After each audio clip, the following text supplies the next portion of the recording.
go.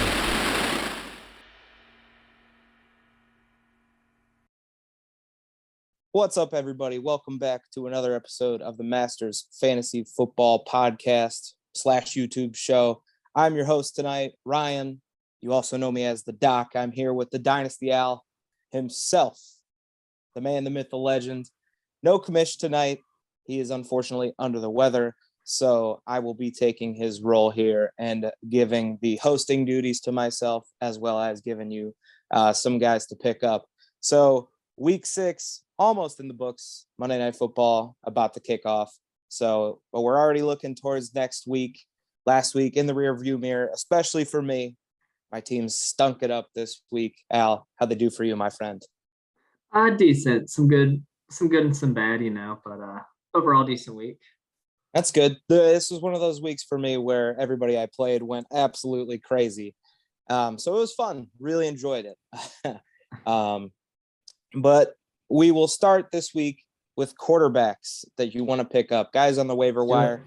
Yeah. We've been doing this every week. So I will preface this by saying, Al and I are each going to give you one here, real quick hitter. But we've got plenty of videos the past couple of weeks with other quarterbacks to pick up.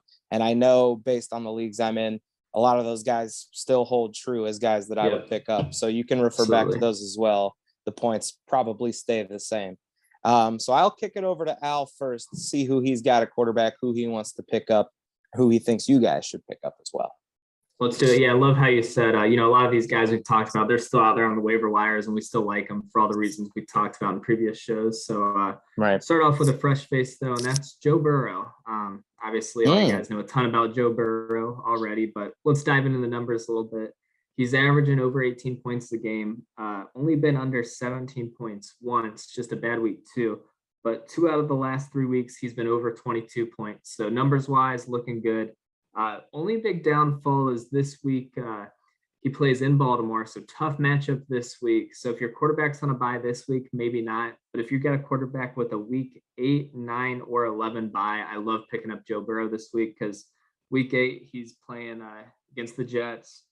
Week 9, he's got Cleveland, whose defense is still far from what we hope it would be as Browns fans. Then he's got a week 10 bye, but then week 11, he's got the Raiders. So, really 3 out of his next 4 matchups, I like a decent amount. We can go on and on about the weapons. Jamar Chase, obviously the real deal. T. Higgins, legit as well. Tyler Boyd, a perfect slot receiver. C.J. Uzomah playing good at the tight end slot as well. Joe Mixon in the backfield. So all the reasons we love Joe Burrow before the season holds true. The weapons in Cincy are growing and just getting better and better. And yeah, 3 out of the next 4 matchups for him. I like it. Like I said, this week though at Baltimore, probably not. But I'm telling you, if your starting quarterback has a week 8, 9, or 11 bye, Joe Burrow is the pickup in my mind. You can grab him this week. So that's my guy. Ryan, I'll kick it back over to you. Who's your guy? I like it. And that's the thing too, is Burrow's kind of been like up and down. So I like that. Mm-hmm. A lot of people panic and drop guys for no reason. Yeah. So for me, I'm going to go with one that's a little deeper, but it's Mac Jones. And Mac Jones is a guy that statistically and fantasy wise, it hasn't been like overwhelming. Like he's hovering around, I think about 14 points a game. Nothing really crazy. But what I will say is he's already played a couple of tough matchups already. And he's looked pretty good. Like, again, the stats weren't great, but they were okay. And I feel like he's starting to look a little more comfortable. We saw that, the kid's got stones, for lack of a better term, against the Cowboys. To throw a pick six and come right back. Big time. Yeah, exactly. Incredible by Mac Jones. Obviously, the rushing upside is minimal. So that's the part that kind of hurts. But I do feel like the more he gets comfortable in the offense, you're starting to see chemistry with guys like Hunter Henry a little bit more, Kendrick Bourne getting a little more involved. And I just think he's getting more and more comfortable with the weapons he has. And I think he's going to start putting together some good games. And what helps too is his schedule over the next few weeks. He has a couple of tough games here and there, but some games he's got in the coming weeks. He's got the Jets this week, which ironically enough is his worst game of the season thus far. So I feel like he might have a little bounce back against a bad Jets team. And then he also has obviously Miami left. He's got the Jags left on the schedule, and he plays the Browns and the Titans, who right now defensively don't look very good at all either. So, I mean, realistically, this guy's played about as tough a schedule already as you can.